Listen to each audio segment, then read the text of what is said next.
चलिए तो बिहार में चुनावी हलचल के बीच कांग्रेस ने अपनी दूसरी सूची जारी कर दी है। 5 उम्मीदवारों की इस दूसरी सूची में 2 मुस्लिम उम्मीदवारों को भी कांग्रेस ने अपना उम्मीदवार बनाया है। नरकटियागंज से शाश्वत केदार पांडे को टिकट दिया गया है। किशनगंज से कमरुल हुदा को टिकट पार्टी ने दिया है। कस्बा से इरफान आलम उम्मीदवार बनाए गए हैं। तो वहीं पूर्णिया से जितेंद्र यादव और गया टाउन से मोहन श्रीवास्तव को पार्टी ने अपना उम्मीदवार बनाया है। तो देखिए, कांग्रेस ने अब दूसरी सूची जारी कर दी है और सीटों पर सस्पेंस अभी भी महागठबंधन के अंदर कहीं ना कहीं बना हुआ है, लेकिन कांग्रेस अपनी ओर से स्थिति स्पष्ट करने की कोशिश में जो है इस लिस्ट के माध्यम से जुटी हुई है।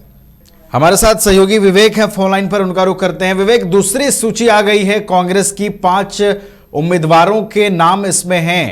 विवेक, देखिए कांग्रेस जो है अब पूरी तरीके से कांग्रेस का जो माइंडसेट है चुनाव को लेकर वो अब अलग दिख रहा है। भले ही देखिए राजद ने आधिकारिक सूची जारी नहीं की है, लेकिन कांग्रेस ने दूसरी सूची जारी कर स्पष्ट कर दिया है कि हमारा विजन क्लियर है चुनाव को लेकर।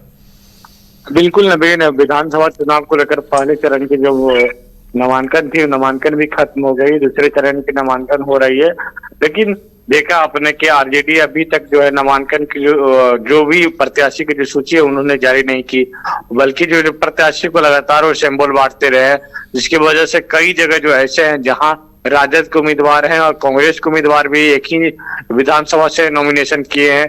4-5 ऐसे विधानसभा जहां से राजद और कांग्रेस ने नॉमिनेशन किया। इसके साथ साथ जो है और आज जो कल देर रात जो कांग्रेस ने 5 लोगों की लिस्ट जारी कर दी है। गया टाउन से जो है मोहन श्रीवास्तव को उम्मीदवार बनाया गया है।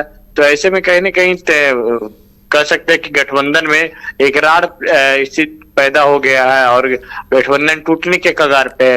कल नहीं देखा कि आपने कि कांग्रेस के कई नेताओं ने प्रेस कॉन्फ्रेंस कर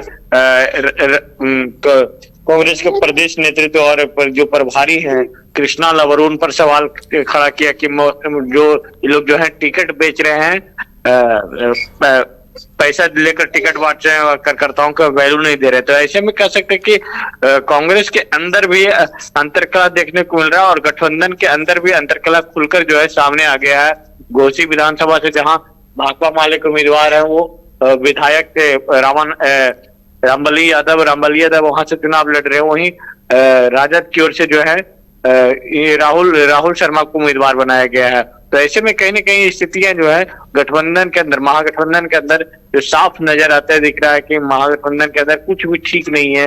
मुकेश सहनी जो कल तक डिप्टी सीएम का डिमांड कर रहे थे वो आज साइलेंट पड़े हुए। मुकेश सहनी ने चुनाव लड़ने से इनकार कर दिया। तो ऐसे में अब देखने वाली बात यह होगी कि चुनाव के बाद जो नतीजे आते हैं वो नतीजे के बाद क्या स्थिति होती है, क्या गठबंधन जो है पूरी तरीके से बिखर जाता है, इसका फायदा क्या बीजेपी को मिलता है, बीजेपी क्या फिर से बिहार में एनडीए की सरकार बना पाती है, तो यह देखने वाली बात होगी। जी नवीन, चलिए तो कांग्रेस की दूसरी लिस्ट आ गई है महागठबंधन में। हालांकि अभी भी सब कुछ ऑल इज वेल नहीं है। जो चीजें दिखाई दे रही हैं वो ये इंडिकेट कर रही हैं कि महागठबंधन के अंदर सब कुछ ऑल इज वेल नहीं है। बावजूद इसके कांग्रेस ने दूसरी सूची जारी करके अपने 5 उम्मीदवारों को और जो है टिकट दे दिया है। बहुत बहुत आपका धन्यवाद विवेक, हमारे साथ जुड़ने के लिए, तमाम जानकारियां हम तक पहुंचाने के लिए। अब शुद्धता के साथ स्वाद भी।